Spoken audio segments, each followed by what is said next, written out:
War destroys cities, economies, and lives.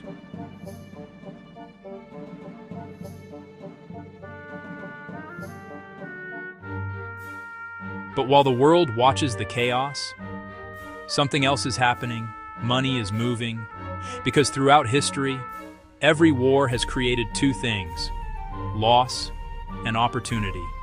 The question is,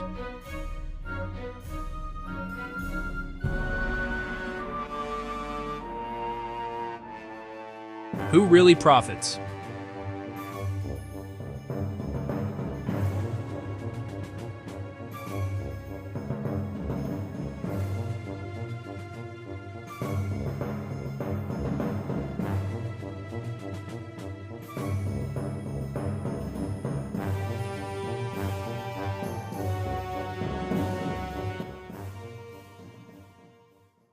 The idea that war creates wealth sounds uncomfortable, but markets don't run on emotions.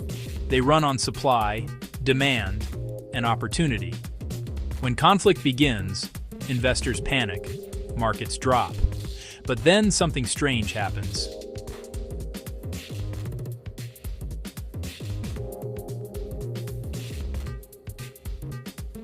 They recover, and in many cases, they rise even higher than before. Why? Because war triggers massive spending. Governments increase defense budgets, energy demand spikes, infrastructure gets rebuilt, and all of that money flows into companies. War doesn't just destroy economies, it redirects them.